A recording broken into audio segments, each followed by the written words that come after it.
Who used OA for that word? Anybody? Mm-mm. We all used vowel consonant E? Yeah. Excellent. That's correct. Absolutely correct. Hayden, read the list of words that we just wrote. Time, throw. Good. The children come here and they know right away, between Dr. Sherman and myself and their teachers and the staff here, that we are thrilled for them to be at our school. We tell them right away that they are brilliant and we are happy to have them, and they are part of a school environment and a part of a school community that is second to none.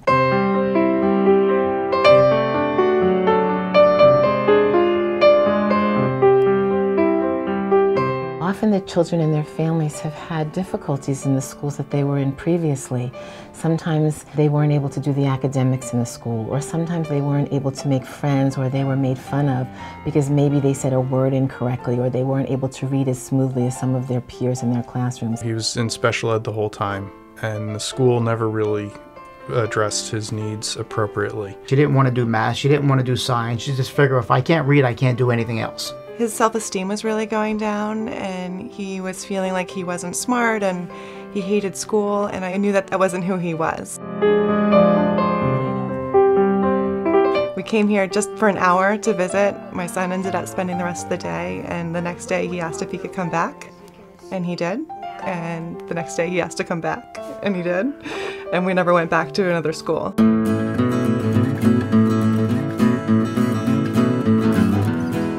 The mission of the Laurel School is to educate students with dyslexia as early as possible, first grade, second grade, third grade, going up through middle school, using the latest research-based approaches to teaching children with dyslexia. We have small groups, small class environments. It's a safe environment. We use multisensory teaching in all areas: math, science, social studies, reading and writing. And it gives them just a broader way to learn. Learning the parts of speech is very difficult sometimes for a dyslexic child. So one of the things is we take big sentence strips and we write the sentences out, and then they get down on the floor and they can move and they can mark and they can move the sentence so that they're getting it through the visual. They're getting it through placing the stickers in the right location. They get the multisensory from reading the sentence to me and telling me, this is my subject, this is my verb. Within weeks, children who didn't know their letters and their numbers were spelling words and reading words and asking to read a book. If you teach dyslexic students the nature of the language, they're much more able to learn how to read and to be successful in school and then after school. Our teachers are expertly trained, and I think that really sets us above many other schools that do what we do. Our teachers have had several years of Orton Gillingham training, of Wilson Reading training. In science, Dr. McKay always does everything initially hands-on. They do their exploring, they do their experimenting, and then they do their data gathering. She has taken really complex concepts for these kids and broken them down to what they can understand. And I think other than technology, science is their most favorite part of the week. We've ensured that we have a huge technology program, and all of the children are using assistive and creative technologies with state-of-the-art iPads and their Mac laptops so that they can learn to be independent in their learning. So we have a music program, we have an art program, and a theater program. They've actually put together their own play. Once upon a time in a forest far, far away. He enjoys the company of the kids that are here and has started to ask, when can we have so-and-so over?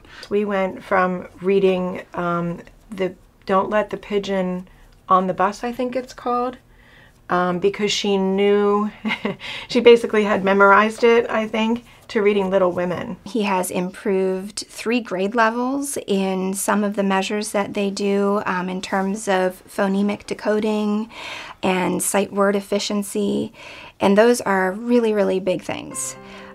He loves it here. I found a really big love for reading, and my writing's gone up and everything seems to have boosted. It's nice to have lots of friends inside my school. I learn about art a lot. Well, my favorite subject now is science, and Social studies a little bit. I learned how to code, and I didn't know what coding even meant when I got here. Probably math. Math is a lot of fun for me. Coding is when you have a word and you divide it up, and you, like, if there's vowel team or vowel consonant vowel. My favorite subject is math because I'm really good at it. Lots of ways that you can divide up the word, and it makes it easier to learn the word. You get getting used to it, and sooner or later it's just like... I think what makes us different from other places is our small, nurturing environment. You're a family when you walk in the door. The children here come into us discouraged and they leave confident. The change in the stress level in doing our homework every night, it's been wonderful for my son, but it's also it's been great for our whole family. We have our son back. There's another lesson. What's that? Always say yes to a dance party. Here at the Laurel School of Princeton, we are so excited to be with these children every day. We're not only helping them build academic excellence and build their self-esteem, we're building their foundational skills for the rest of their lives and for the rest of their futures. And we're really happy to be part of the futures of all of our students and their families.